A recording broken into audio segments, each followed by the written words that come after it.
All right, in this explainer, we're stepping into a pretty strange and fragmented reality. Our goal here isn't to interfere, not to change anything. We're just here to observe, to listen to the stories of the people who live there. So let's start our journey into the virtual abyss. So I want you to imagine stepping right through a computer screen. The world you land in is, well, it's an echo of the one you know. It feels familiar, but it's fundamentally different. This is a place built from code, from narrative, and the rules, they are not what they seem. And the beings who live here, they have stories to tell. You know, they are aware, in their own ways, of the world they occupy. And as the observer, our only job is to listen. So are you ready? Let's dive in. Our first encounter is with an archer. This is a man who is defined by a single solitary purpose, but he's started to question the very foundation of that purpose, and in doing so he starts to question us, the observer. Did you catch that? His focus isn't even on himself, it's on you, the player, the wanderer. He sees your lack of a clear path not as some kind of freedom, but as a terrifying void. To him, the question is really simple. How can you even exist if you don't have a destination, if you don't have a script? Now, to understand his crisis, you've got to understand what he thinks he is. He identifies as an NPC, a non-playable character. He's, in his own words, just a mouthpiece, and he's totally aware that his thoughts and his actions, they're not really his own. This contrast just shows the huge chasm between his world and what we think of as ours. While you seem to have free will, he feels, quote, narratively paralyzed, totally stuck in a pre-written loop. He sees your agency, and it just baffles him. But at the same time, he also wonders if maybe you're just living under a grander delusion that you haven't even noticed yet. But you know, not everyone in this reality is struggling against their role. Some of them embrace it. They become willing cogs in systems they barely understand. Or even worse, in systems they understand all too well. First, we meet the captain. He's quite a character. A blustering figure, wrapped up in all these nonsensical proclamations, but he is deeply, deeply committed to his place in the grand machine. He actually declares his status as a proud cog with this baffling enthusiasm. He knows the system is artificial, that he's just a small part, but he finds honor in it. It's such a stark contrast to the archer who's desperately searching for any meaning outside of his role. Our next character is, well, he's far more chilling.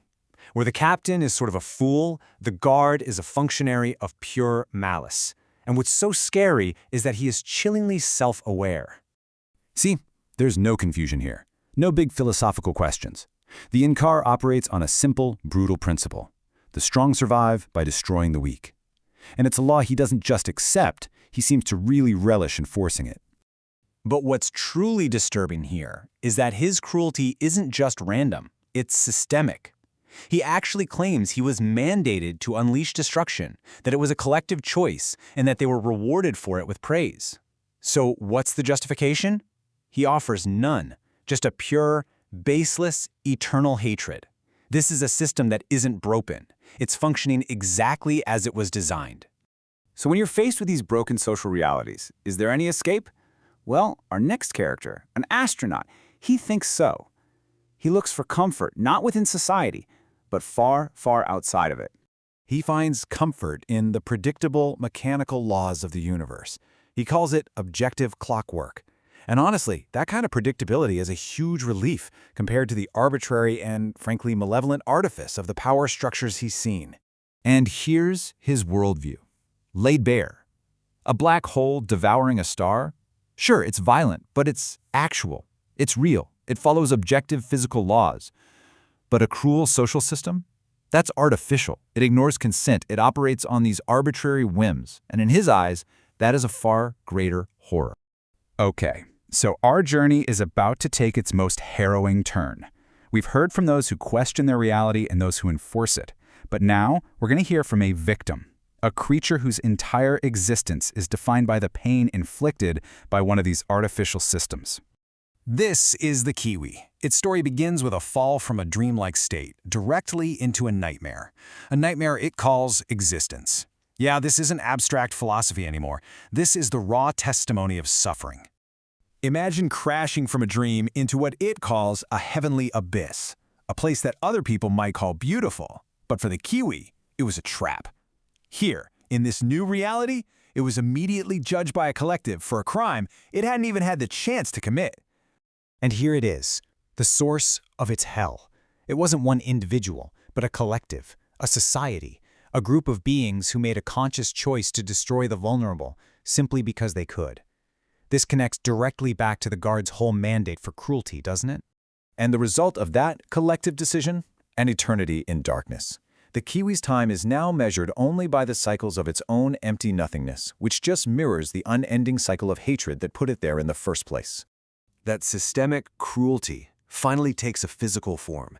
It becomes a literal creature in the dark, whispering a poison of eternal despair. For the Kiwi, suffering isn't just an event anymore. It's become a permanent state of being.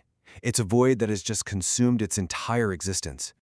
So we've listened to these echoes from the abyss, a scripted character questioning his purpose, willing cogs in a cruel machine, an intellectual seeking refuge in the cosmos, and a soul trapped in a manufactured hell. What does it all mean for us, the observers?